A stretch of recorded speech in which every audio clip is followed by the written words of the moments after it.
Well, hey there, everybody. How you doing? Dave Fennoy here. Another Wednesday, and of course, another Ask Dave Fennoy Anything. Thank you for stopping by. And if you pop in right now, I'll take a moment and say hello to some people. I know there's some fans from my video game and cartoon work. If you pop in right now, I'll just take a moment and say hello to you, because you guys kind of get short shrift because I'm usually talking to my fellow voiceover talent. Couple of notes. All the Ask Dave Fennoy Anythings live on my YouTube channel, Dave Fennoy Voiceover Training. And it's available to you 24/7, 365. If you'd like to train with me, I do coaching. You can visit davefennoy.com, click on the Study VO tab at the top, and you can book yourself for 5, 10, 20. If you're going for one, it can be 50 minutes or 30 minutes or 15 minutes, however long you need for discussion, and we can do that. Here we go.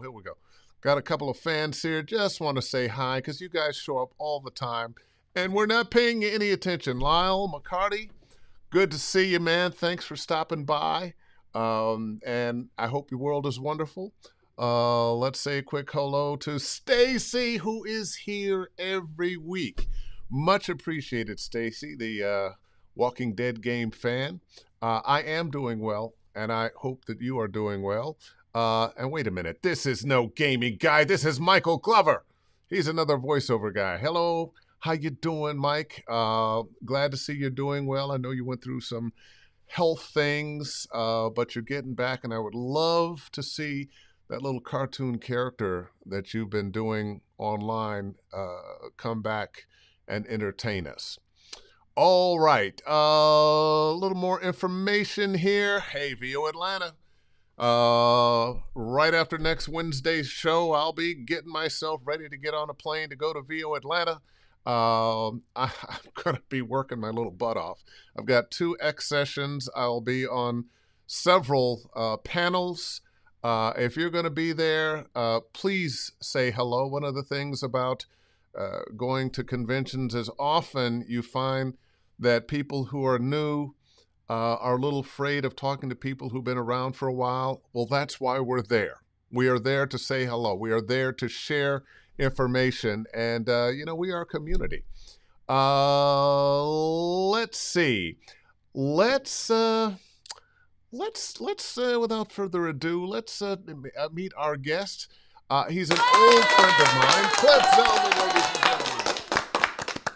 gentlemen. And Cliff, before you jump in here, I just want to say, one of the things, I'm just going to say it, you're a very good friend of mine, and it makes it so much easier to connect as friends when we're in this voiceover community. It's one of the things I've learned over the years that sometimes you meet somebody that perhaps you knew about or you knew their work, but you didn't know them. And then you meet, and there's an instant camaraderie. There's an instant understanding of, I know what you've been through because I've been through it too. There's a life path, I think, that a lot of us have, starts out young. With a dream, and it may start with a bowl of, Frosted Flakes, watching, like Cartoons. watching cartoons or watching Tex Avery and listening to how the music is the Foley and the sound effects and just falling in love with it. I think we kind of all did. I was in 4th grade. I was in charge of the audio video. I would wheel in the 16 millimeter projector. Well, let me ask you, did you volunteer for that, or did one of the teachers say, "You, Zellman, get over here"? No, the stuff I didn't volunteer for was cleaning the rabbit cage, which was always my job. I had to clean up after I was the transom monitor, where I had to reach up and close the windows because I was the tallest one in the class. But in 4th grade, I remember this giant machine. I would take the reels out. I would smell them, put them on the machine, the bulb, and just the smoke coming out. And I loved it. And we watched stuff like Nature's Half Acre Well, I'm let sure me just you say this, and like most normal people, I went for the mimeograph, freshly mimeographed paper to sniff. You were smelling the film, I was smelling the film, yeah, that's the cellulose. chemicals and the stuff in the film. Oh, and it's and I That loved it. that And explains a lot. I took real good care of it, and I think that was my introduction to hooking things in, and I just fell in love with it. If something was wrong, I'd try to fix it and figure out hold the wires together because, it was elementary school back in what, 1969. We Wait, didn't no, have you're the supposed to go best 19 rooms down. 19 yeah, way Uh, back when. Back in Um, the day, kid, before cell phones and the doggone internet. well, I don't know Oh, what this stuff is for. yeah. So, My so, mom, God bless her, my mom, 94, passed away last year. She was great with the internet. ah, And she adapted. I would get all the old people jokes, and she would send me emails at, all oh, hours of the God night with bless her. stuff My that I've mom, seen, 6 months ago, but it's new to her. well, let's see. My mom has been gone for a while now. She It's was tough. 98 when she passed, so she never really got into the internet thing. But I really believe that it is our duty on this planet to try to keep up, to run as fast as you can to keep from falling too far behind. Yeah, yeah, it's Because it, easy to fall behind. that it is, that it is. But Uh, let's go back to your fourth grade. You're beginning your career, but you were also a musician, right? well, also 4th grade, I don't know if it was the same year, and if anybody's heard me tell the story, I'm sorry, forgive me. I was walking home from school on a Thursday, which was trash day. And in the San Fernando Valley, most houses had the driveway in the front and they'd put their trash out in the front. And I'm walking home, typical kid, and I see a guitar head sticking out of a trash can. And I pull it out, and the back end was all smashed in, probably a victim of domestic violence. You don't pay attention to me, and smash the guitar with the fist. I took it home, wrapped duct tape all over it, put Elmer's glue on it, tried to fix this thing, cardboard. I let it, dry for like an extra hour to make sure that it was really done, and got on my Stingray, and I drove down to Baxter Northrop Music, and I bought some guitar strings, and I strung it up, and within 15 seconds, the whole thing exploded because of the tension. And I'm looking at it like, ugh. So my parents felt bad for me, took me down to Fedco, and bought me a $65 Teosco Del Rey guitar, which is probably worth about Two 5 or 6 dollars. grand now. No, it's worth a lot. And got into bands, and very young, my drummer in my first band played soup spoons on suitcases. Uh huh. But hey, it was cool, man. It had a groove. It had a cool little groove. We were awful, but we loved it and got better and better. And new members came in, and at a young age, I got a independent record deal. And engineer that I was working with went across the street to get a Coke and had a heart attack. And he My goodness. survived. He was okay, but we booked the time, so I can plug in a guitar and stuff. So I became the engineer. So, Fell but in now love. that's plugging in the guitar and stuff. You were recording though, right? Yeah, I had a full So, console. so guy with the heart attack's gone. You figured out the board. There was an assistant engineer there Oh, with thank us as goodness. well. Yes. Thank goodness. You're a little more genius than I thought you were. Yeah. Oh no. So I basically ended up telling him what to do. I asking him questions, making him crazy. Staying hours after the session, getting in hours before the session, and they hired me after a month, and I was a grunt for. I got a job. Actually, the job they offered me was a receptionist. So I got to answer the phones. I was not allowed to go anywhere, and worked my way up to vacuuming and cleaning toilets. And yeah, I was Work your way 19. up to. I was 19. I'm making 25, $30 an hour, a lot of money. Great studio.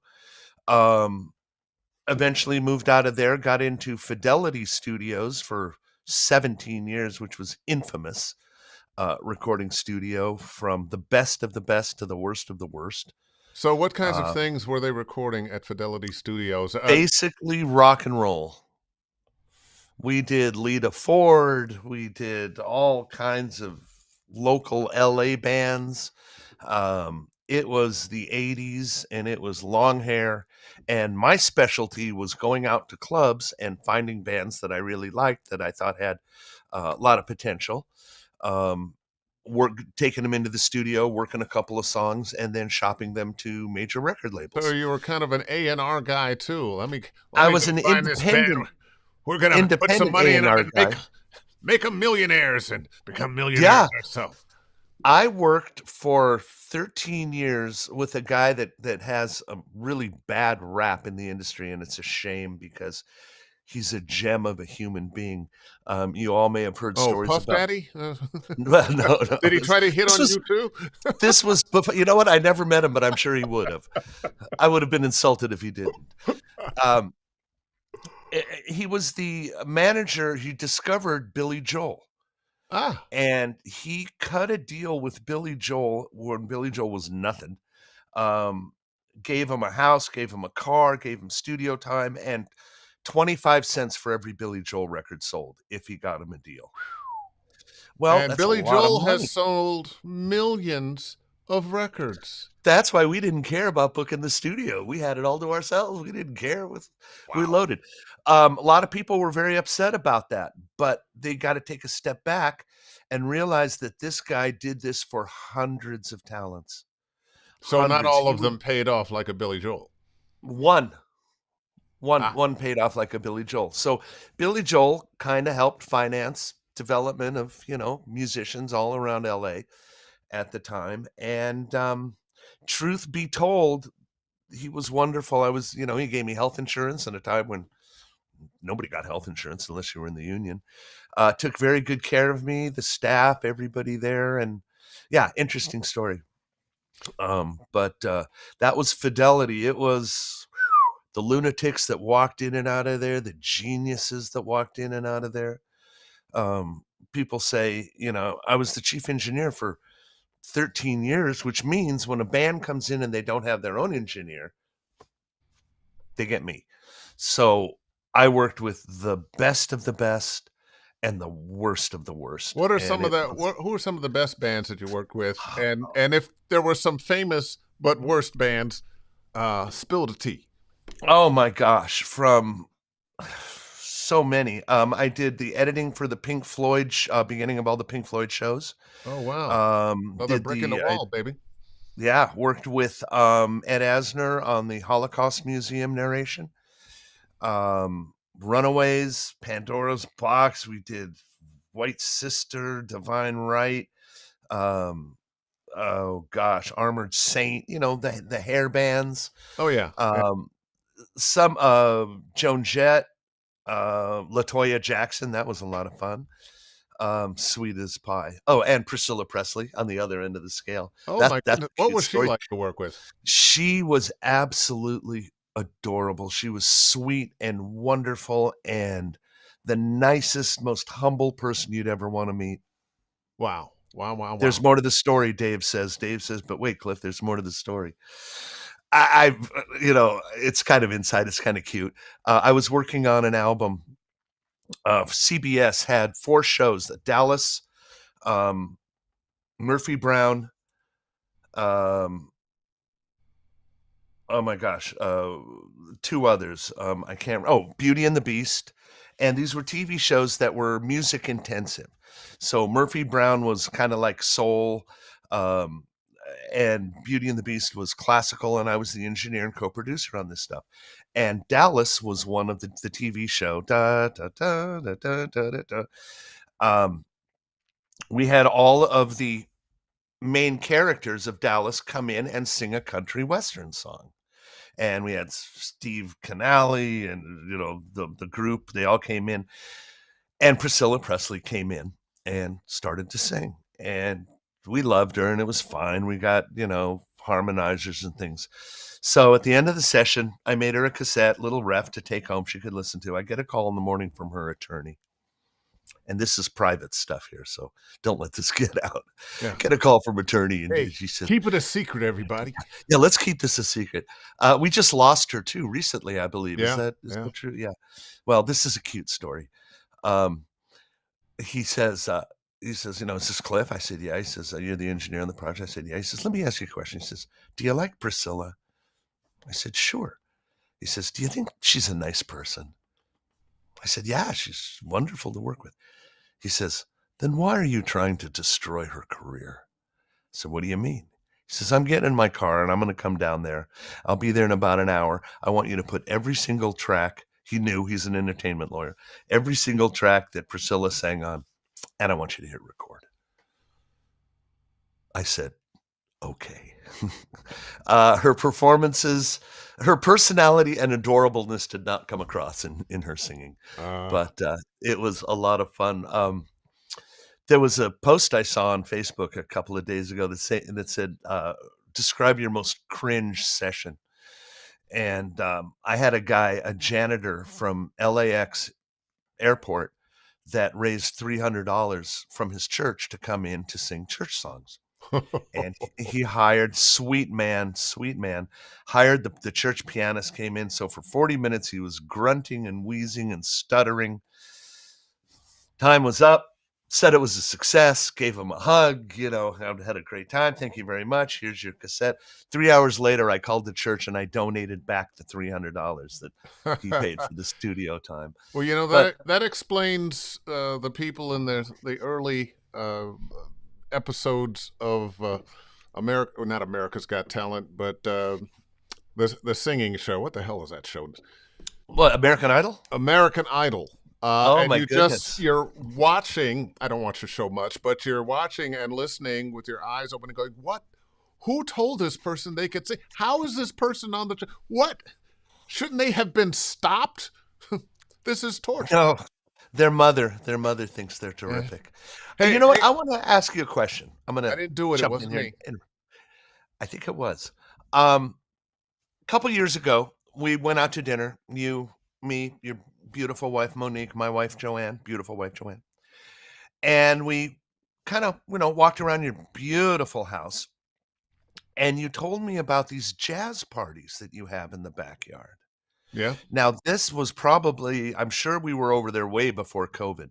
Have you had one since? I have not had one since COVID. Mm, We keep. First of all, we were going to do it right after we kind of sort of were out of COVID, and then we kept. Oh no, I guess we're not quite out of it yet. right. And then some other thing. I had to do some work on the house, I had to redo my studio, a few other things, and it's just haven't got back to it. But I promise we will. I'll let you know, and Oh, maybe definitely. can get you up from Texas. Hey, I got a couple people here that either you or I or both of us need to say hello to. Okay. First, my good friend Rolanda Watts, and who also teaches. And Rolanda, I just want to say to you, I saw you on Sherry Shepherd's show. I remember when you started your comedy career. Went to your shows when you were here in Los Angeles. You are one of my favorite people on the planet, and just bravo, bravo, bravo. You just keep on doing your thing, baby, and that's just wonderful. And this one's, oh, not so much for me, but I think for you. Galena White, who was my guest last week, who just talked so highly about you.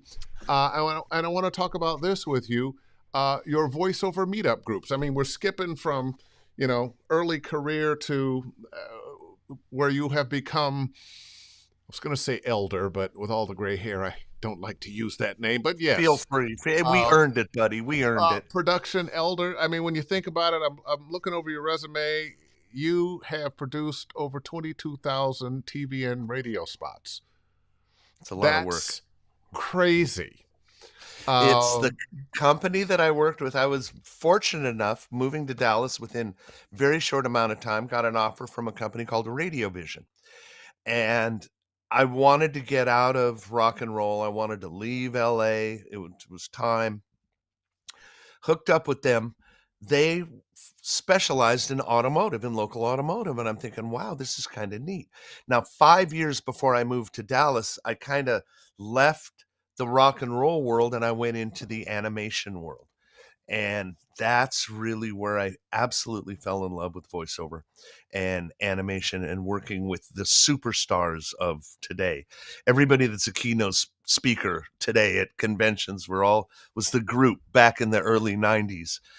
We went from Saban to Deke to Disney to Fidelity, and it was a great time. Fell in love with voiceover, didn't want to do rock and roll anymore, didn't want to have the pressures of the band, the lawyers, the A&R, the labels, the managers, The all that stuff. drugs. The drugs, the bass players' girlfriends. I mean, I could certainly tell you stories about the drugs. I was a relatively good boy. I had a job to do, so Keyword relatively. relatively, I was responsible for, people's investments. So, I had to stay relatively sober, which was actually pretty easy. But coming to Dallas and getting involved with Radio Vision, it was all voiceover. And I didn't have to worry about music because we had licenses to the best music libraries in the country. And I could say, wow, I love that piece of music. And then I would be cutting up and directing. And I was so fortunate to be one of the guys that's like, 9 o'clock on a Monday morning. I'm like, yeah, let's go. My heart is racing. I'm ready to go and love it. Never ever not wanted to do what I was doing for 25 years when I was with Radio Vision. Very Wow. blessed. The company loved me. They gave me everything I want. I hired one guy named John 6 months into my initial employment, and he became, I mean, more than a partner. After like a year and a half or 2 years, I'd pick up the phone and he'd go, "Hey, Cliff, listen, I want you to do the MDA, and then we'll get those other things mixed. I'll get the WTZ 12-second one back to you, and then we'll meet up again at 3." Okay. Just developed a shorthand for getting it done. Yeah, it works for me. And he would lay out my whole schedule for me, and I loved it. And he's still there. I think he may have probably surpassed my tenure there. I think he's probably going, I went 25 years. He may be going on 26 or 27 Wow. because I left in 2019. Yeah. And Well, I talk to him all the time, do work for him all the time, never burn a bridge. oh, please, no. Yeah. Moving forward from there, um, you've been producing all these radio and television spots, uh, but now you're joining the voiceover community, or you're helping people that are knocking on the door of the voiceover community. You get a, a voiceover workout group, or how did that come about? Well, in 2005, which like seems like yesterday, but it's actually what, over 20 years ago. Uh, It's funny, us old guys, we think 20 years ago is the 80s, right? nope. No, it is not. Um, 2005, with Radio Vision, I wanted to find some new local talent for my dealerships. Um, I knew there was talent in Dallas, so I put up a bunch of little stickers, Starbucks, wherever, and says voiceover. You want to do it, give it a shot. Or are you an actor looking for blah blah blah? Well, the first meetup I had two people. One was a mom, and the second was her 3-month-old baby. The second meetup I had about 10 people. The third meetup I had 50. And this went on for about 150 meetups.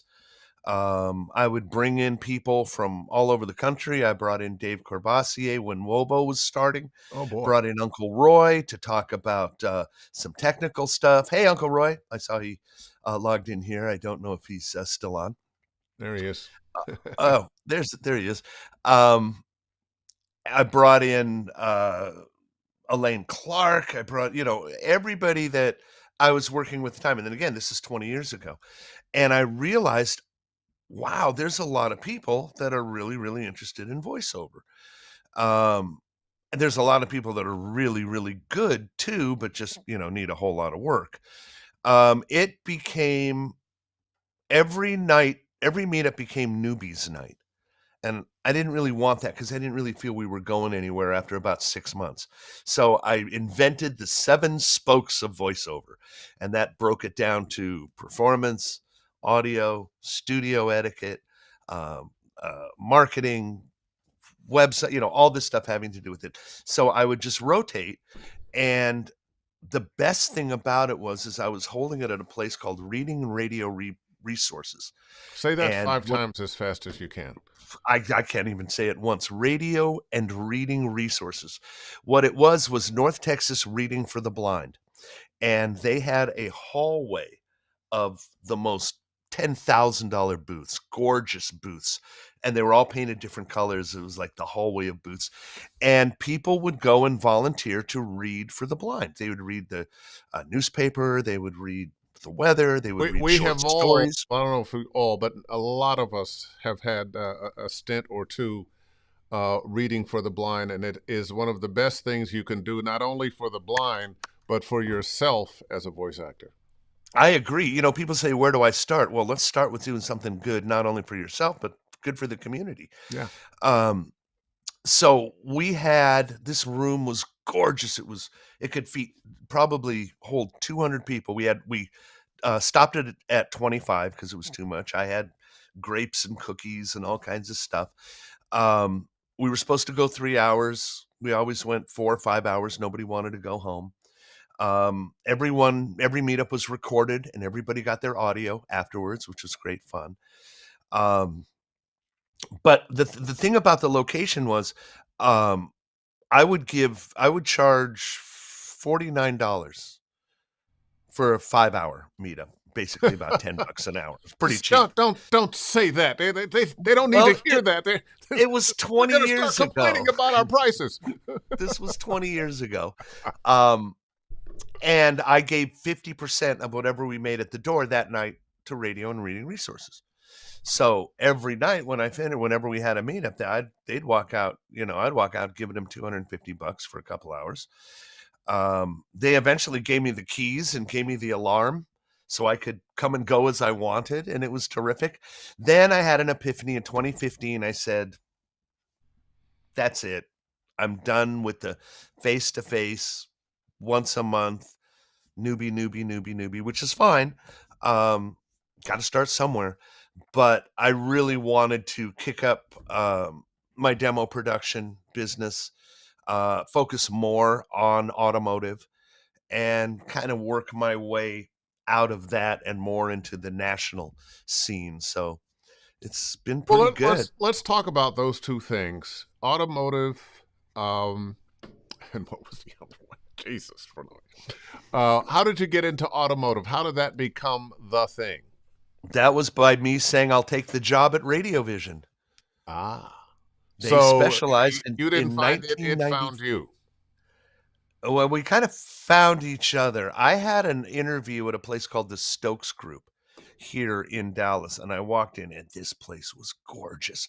Marble and American Airlines in one room, and United Healthcare in the other room, with giant screens and big production.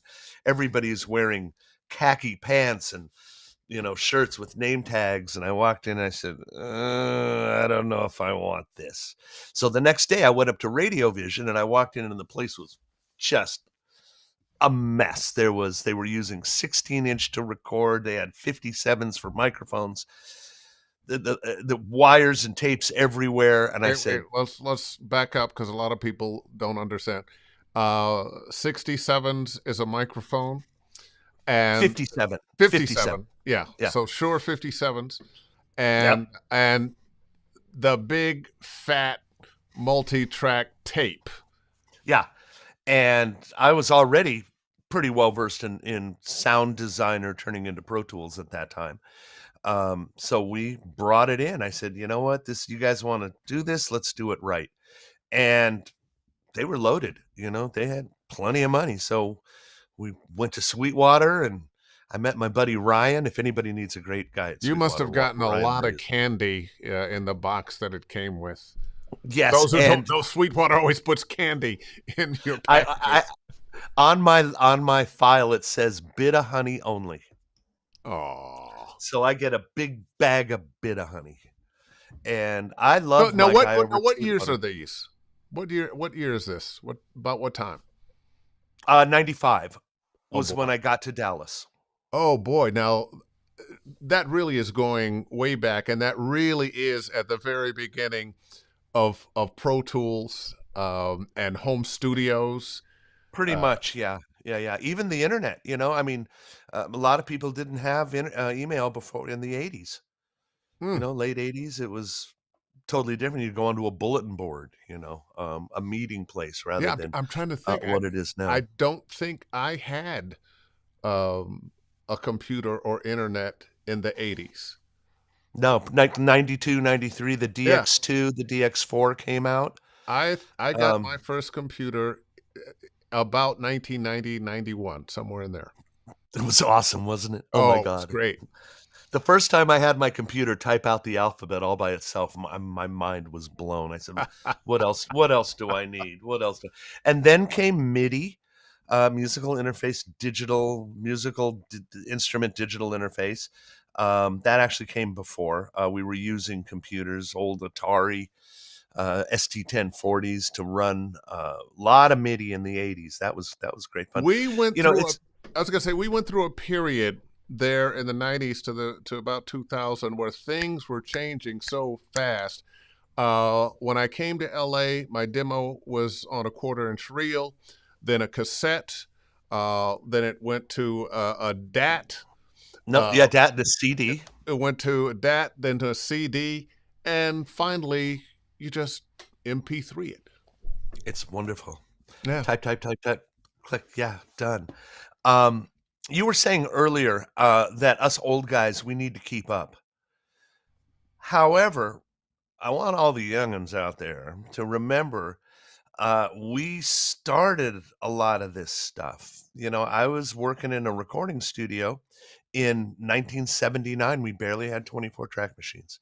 So taking all of that experience and knowledge of analog recording, digital's not that different. If you understand, uh, signal flow, source, mode assign, what's the source, what's it doing, where's it going, you can understand digital.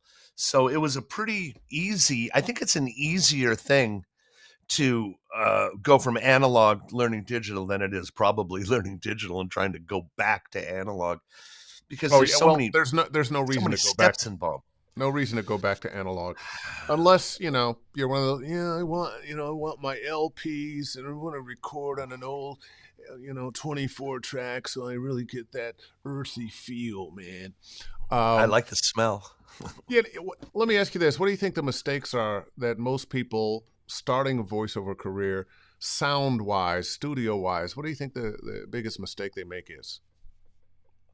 As far as their audio quality, Audio quality, yeah, being overly excited, and having a couple of bucks in your pocket and going down to Guitar Center and and buying a buying too much. a sub microphone and not understanding acoustics, not understanding physics.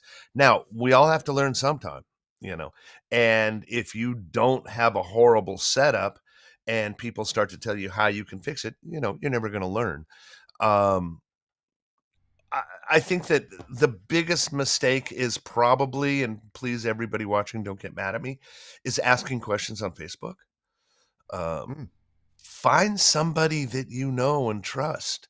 Yeah, Have a private conversation with let me them. hitchhike off of that. I don't think Sure. the problem necessarily is asking the question on Facebook, but you want to be able to recognize who is answering on Facebook that actually has the information for you. I look at a lot of uh, Facebook posts asking questions, and I agree with you. I see a lot of just really bad answers out of left field. Uh, but then again, I will see you. I will see Roy. I will see Jordan. I Emmett will see Andrews. George. I will see Emmett. number. Emmett. It, Emmett Andrews. Emmett Andrews. I yeah, have to say his I will name. see a number Sing of it. people come back Uncle Roy. with the sanity. Yeah.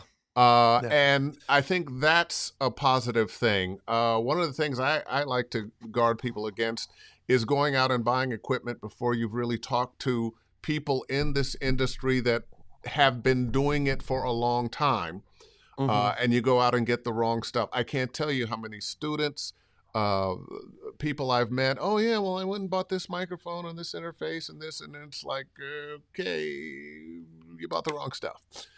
Make it But work. they can practice on it, Yeah, absolutely. Make it work you until know? you can, till you find out what the right stuff is and you can afford it. It can get you online for an online webinar, for an online class, um, but, what it is it's and I've said this a lot, so again, if you've heard me say it, excuse me. To me, the social learning through social media is fine, uh, I guess, but it's really those that are looking for immediate gratification, somebody asking the question, fueled by somebody who's looking for immediate validation or immediate expertise status. So it kind of fuels, and you don't really know who's answering the questions. You get somebody, in fact, you know what? When you see Uncle Roy get on there, hey, Uncle Roy doesn't necessarily answer your questions. He says, hey, you want to learn how to do it right? Give me a call. Um, I respect that, on my website, don't ask me how much it costs to do a demo.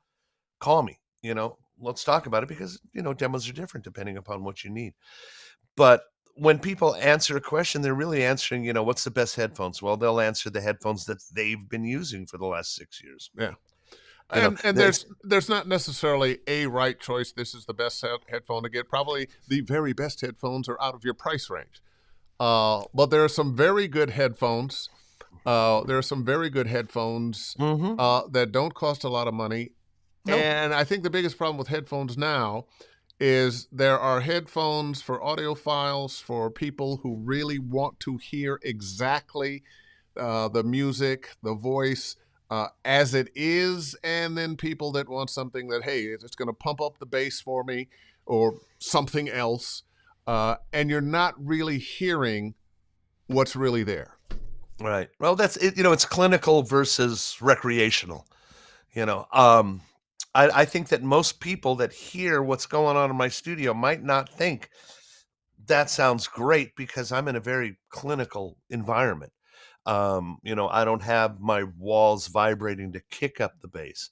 I do have a subwoofer down below, but I never use it because most people, in their car, don't necessarily have a Klipsch 8-inch subwoofer. Some do, not as much as they used to. Man, I remember driving up next to those doo doo doo cars. It's so bad for you. They implode buildings with low frequency. So imagine what that's doing to your brain. Ooh. Um, yeah, no, it's No, I hate definitely them when they drive by. makes me dizzy. I mean, I appreciate it. I'm impressed, but makes me a little dizzy. It's interesting. The super loud, deep bass in the cars, and then now that we're getting quieter cars, they're actually making some cars that are louder that people buy to get the rumble, rumble, rumble. And I'm like, When why? you buy a Corvette, you can get a CD or a file of all the different mufflers you can put on your Corvette. And you can say, "Oh, I want this one because that sounds beefy," or "I want that one." Yeah, I mean, imagine choosing. You have 4 different muffler sounds for your Corvette. That's cool. I think Speak- Harley did it right. There's only one sound for a Harley. And, yeah. Oh yeah. But it's a Harley. oh, oh my God, I love that sound. That is just Well, listen, we're gets on me to up. automotive, so let's talk about that. All right. Um, you have amazing demos. You do demos. You do more than just auto demos, or do you just do the auto demos? I would say I do 40% automotive, 30% commercial. Love doing commercials, no real difference. And then other various genres. I've done political. I'm not real crazy about doing political demos. I'm pretty apolitical myself, so not something I do. I've done a couple of video game demos that I absolutely love, um, because you can write a 15-second story that doesn't have to have a beginning and it doesn't have to have an ending. You just It come just right in the middle of this thing, yeah, right in the middle of the yeah, scene. But yeah, let's and back up again. Let's go. I want to go onto the auto thing because that is what sure. you are known for. Yes. And Yeah, the company you've been working with for a while, uh, director of talent development, automotive branch. mhm. So, when you're working with people with automotive, what are the things that you want to tell them they need to do that may be different from other demos, may be different than commercials in general? Well, when it comes to automotive, I'll make this very, very brief. There's 3 tiers, and they're all very different. There's national, which is what you hear, national Ford, Chevy trucks, Ford trucks. Those are done by SAG-AFTRA, big-time actors. It's not easy to get a national automotive spot, although you can. You can get it through your agent, or you could possibly get it through a director that you worked with previously. But they're few and far between. And once you lock into a specific brand, you can't do anything else. So if you're the voice of Chevy, you can't do Ford. That should be your Yeah. biggest problem, right? Yeah, I have that penthouse problem. I've been a voice for Lexus for about Mhm. 15, 20 years, and every month I get a bunch of Lexus tags. I'm the voice on the urban or black spots. So Uh, you're doing the regionals. yeah, well, the region. Yeah, I am. I am. So It's a national spot with a test drive today ex- at your something something exactly. dealership. Well, I'm Yeah. usually giving the price points and Mhm. the legal. Um, Um, because those change, and that's great, and that's the best thing about automotive because 13 automotive, manufacturers around the world that have 6 or 7 models. Each model needs an ad. Every ad is only good for maybe 2 or 2.5 weeks at the most because incentives change. So, constantly redoing. It's like the post office. But I gotta warn anybody thinking about getting into automotive, I've been saying for years it's the holy grail of voiceover. However, it's not easy to get into. Um, it's the demo, the training, all that stuff is fun. The marketing is grueling. There's 7 to 800 production companies out there that do this type of production. You got to find them. You got to be the right voice at the right time with the client that's looking for you. All these links have to, come together. oh, Some you mean like the rest of the voiceover business? Yeah, thank you very much. What genre of voiceover is easy to get into? It's like the joke, I'm a guitar player in a band. Oh, really? Which guitar center? Or I'm an actress. Oh, really? Which restaurant? It's very, very hard. It could take a day. It could take 6 months, to hear something back. But what you want to do is you want to lock in to the production companies, and they act as your manager because the production companies can have radio vision at any given time could have anywhere from 30 to 40 active clients. Hmm. Some of those are dealership produced. Some of those are, hey, everybody, I'm Cliffy down here, Cliffy Chevrolet, and they're fun. It's part of my job too. Um, but with COVID, we've kind of calmed down the read. We're not really screaming anymore, um, which is nice. I like it a lot. Women are just as prevalent in national spots as they are as men were basically owned it, from the beginning, from Ralph Williams and Cal Worthington up to about maybe 5 or 6 years ago. It was all James LA guy. He knows what I'm talking about. Um, and or Crazy Eddie. I think Crazy Eddie was a stereo guy. But that real, hey, everybody, blah, blah, blah, blah, is really kind of dying down a little bit. And I thank COVID because it kind of gave us a little more to think about, be a little bit more grateful, be a little more gracious, be a little more caring, a little more helpful to our community. My specialty is local automotive, and which is totally different than national, because national automotive, as beautiful as it is very much in line with a national spot. It's a very professional read. It's very controlled. It's produced. It's directed. And pretty Um, much celebrities are the voices they're using. yes, but there's always going to be the Toyota-thon, the national events that kind Yeah. of sweep through the country. When Matthew McConaughey gets up there and starts talking about his He's not going to incredible. do all the tags. No, he's not, and he's not That's going to where I do come in with Toyota-thon. that's where I come in with Lexus. Yeah, that's right. That's regional. That's tier two. Um, Tier 1 national is all about the vehicle. Tier 3 local is all about the dealership. So what does a tier 3 spot sound like? Sounds like the community. You want to connect with the dealership, the community, what they do, how they're involved. They always like to brag that they donate to, the needy. They have Christmas for kids, Toys for Tots, donating shirts and caps to the Little League teams. We're a part of your community. And it's a different approach and it's a different type of read. It's very positive. You've got great news that you're telling your friends. Um, and it's about the dealership and the community, where national is all about the car and how it makes you awesome when you drive this car. The reads are completely different. And one interesting thing that I've found with most people that want to get into tier 1, tier 3 automotive, local automotive, is they go in reading a spot of an initial evaluation from me, reading it the way they think a car spot is supposed to sound. Now, we know as directors and voice actors and seasoned voice actors, to say the least, um, there is no sound. It's predetermined by the script. The script, all the clues are in the script.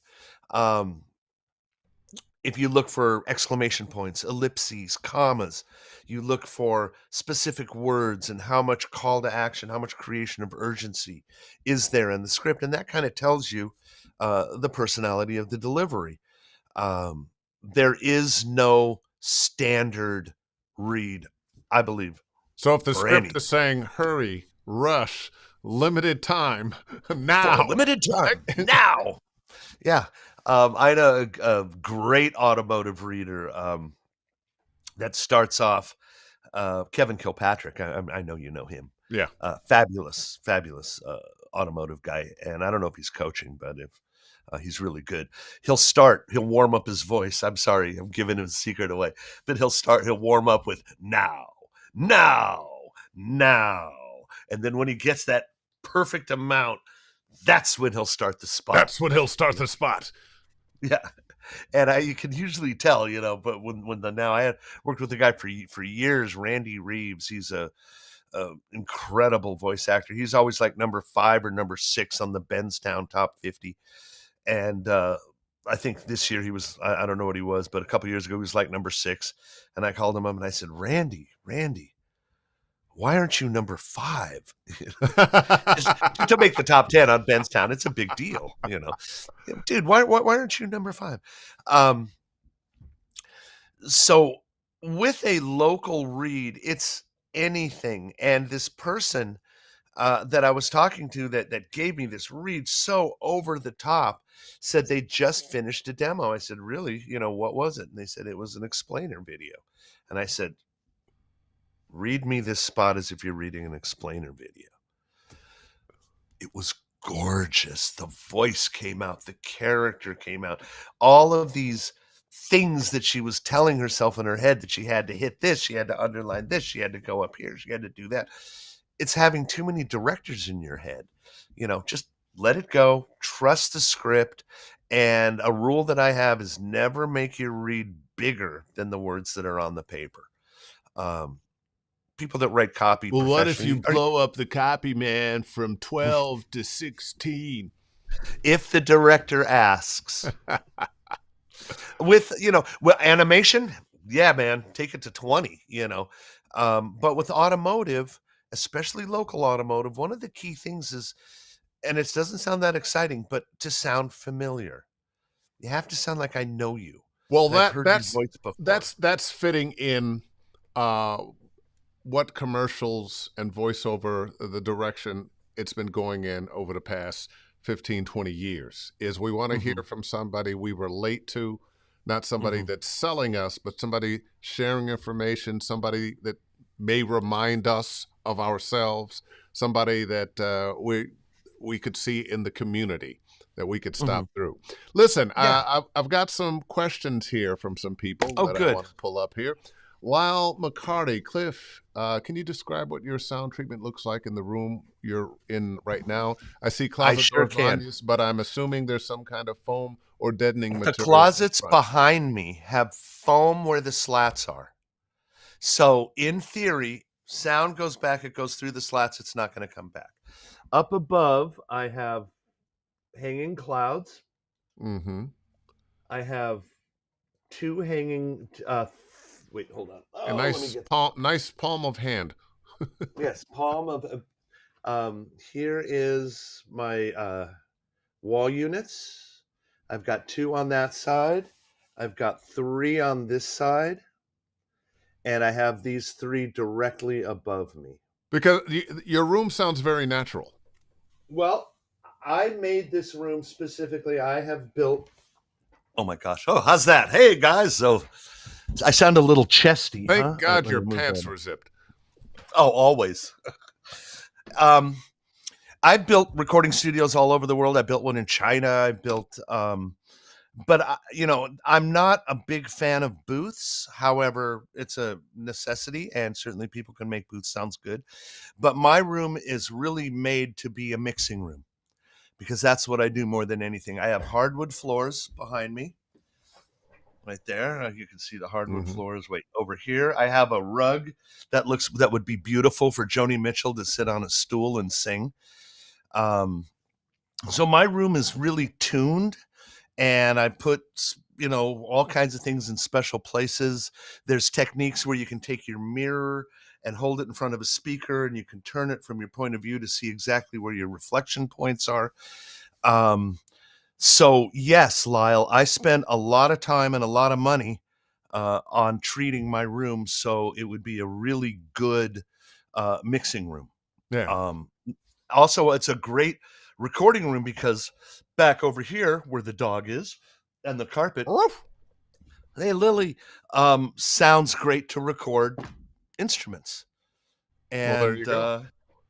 at any given time, I can reach over here and pull out one of my favorite Oh little babies, man. whip that guy out. And if I feel like doing a little country, I can whip this guy out right here. Got the Telecaster. This guitar is right now is my favorite guitar, and it was custom built and made by Mr. Stephen Coghill, who is an incredible guitar technician and luthier.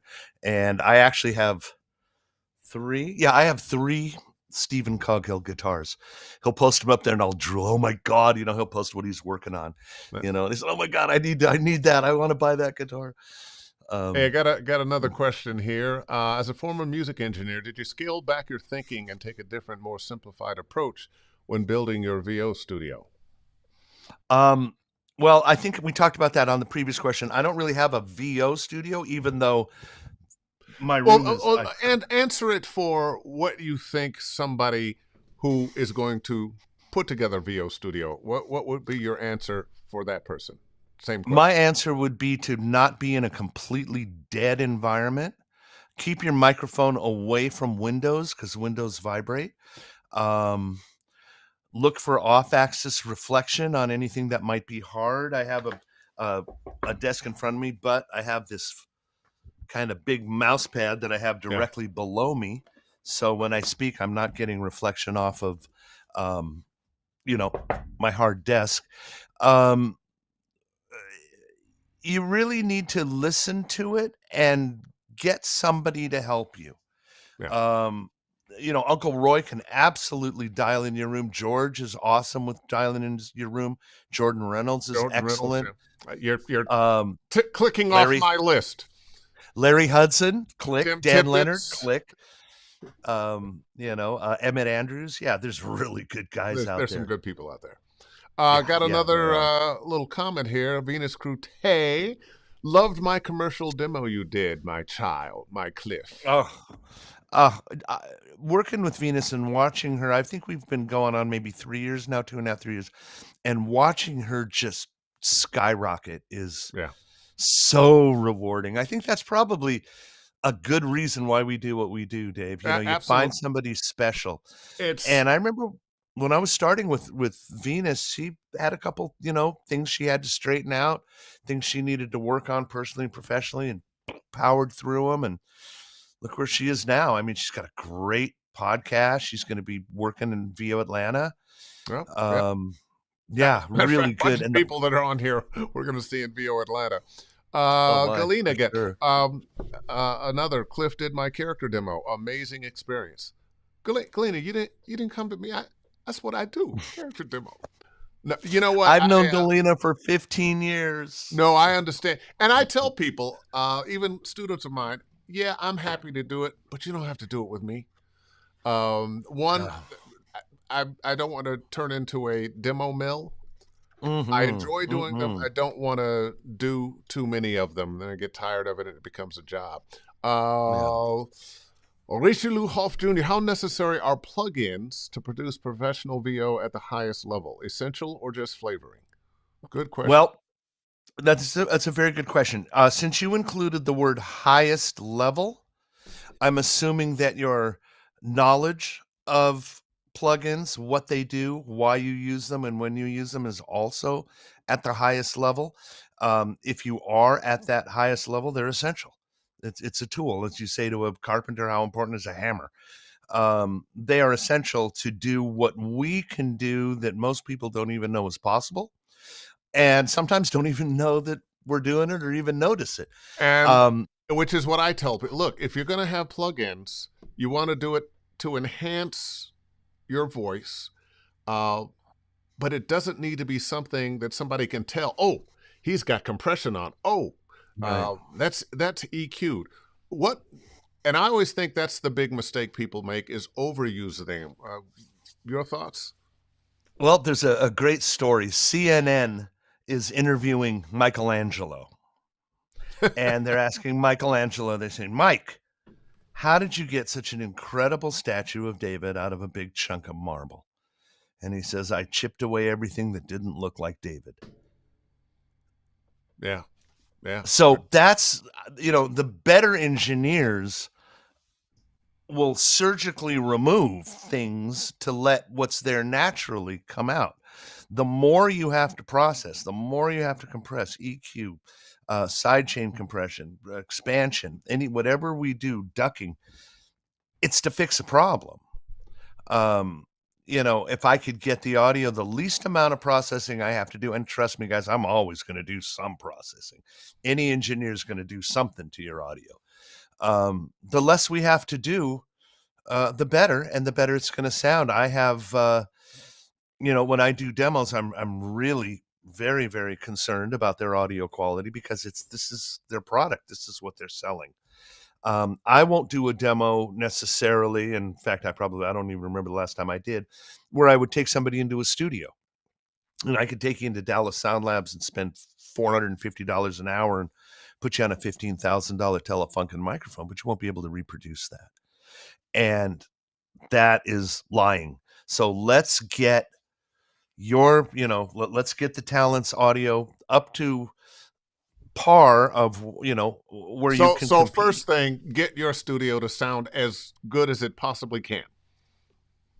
That's the first thing with your audio, but in order to do that, you have to really analyze your environment, because a $100 microphone can sound great in a really good recording environment. Most reason microphones don't sound good, and most reasons people don't like microphones, is because of the deficiencies in their environment. And it's super That important. that that Super important. bears repeating. That also is why a professional recording studio costs $10 million to build. Yeah. So it doesn't matter how good your equipment is if your environment is not set up for optimum recording. Yeah. If your You're room's never going not to be as right, good as your $35,000 yeah. Telefunken vintage mic ain't gonna do a thing for you. In fact, it's probably going to sound worse because it's more, it's more sensitive, and it's going to pick up And discrepancies.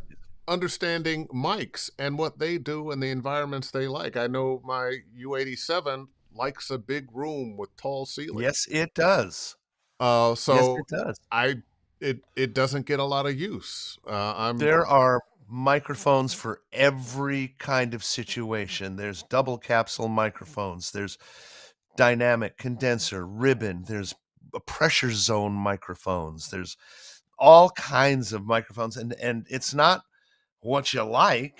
It's really what's best for that particular situation. And So when I was recording music for 15, 20 years, I got to use every single microphone made yeah, and different applications. What sounds great on a saxophone might not sound good on a voice. yeah. What sounds great on a piano might not sound good on a guitar.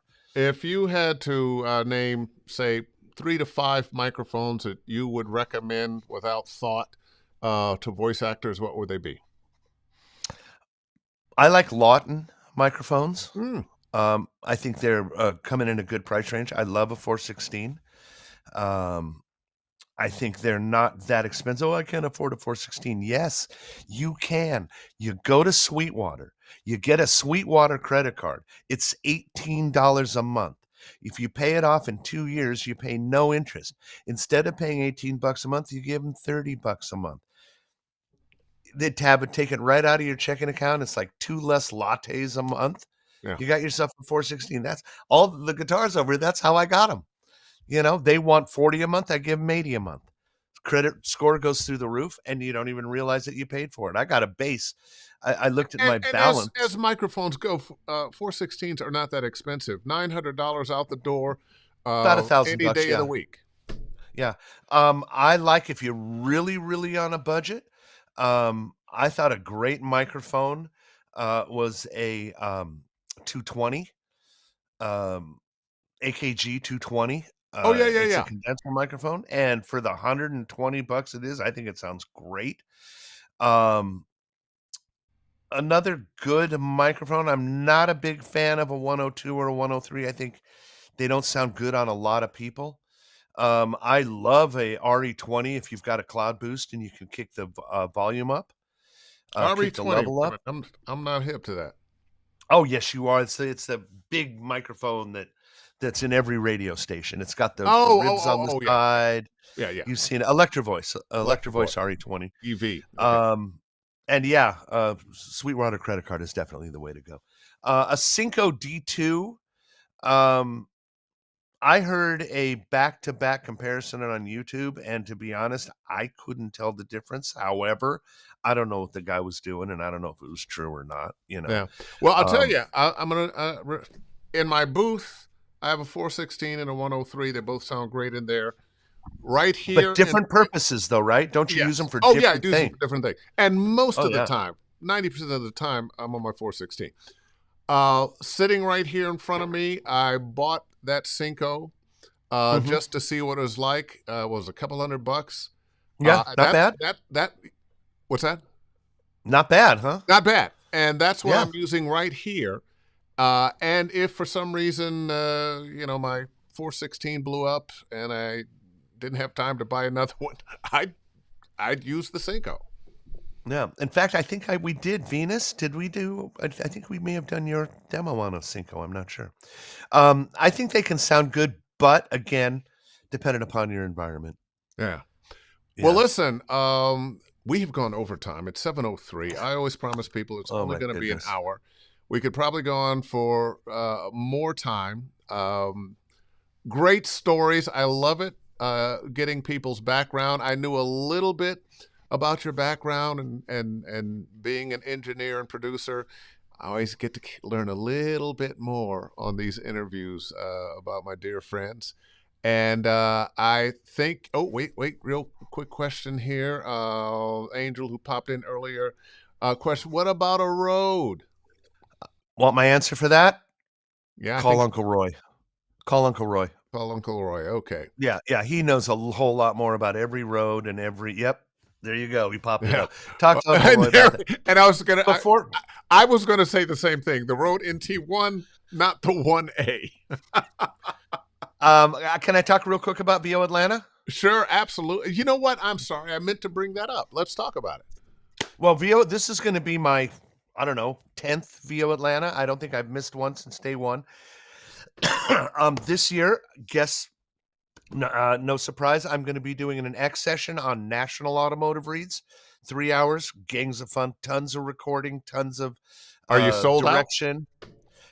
Getting there, getting Okay. there. It's a tough call, and I'll tell you why this year. Usually it's gone within the first 2 or 3 days, but this year we've got a whole lot of new people coming in that haven't never even thought about automotive.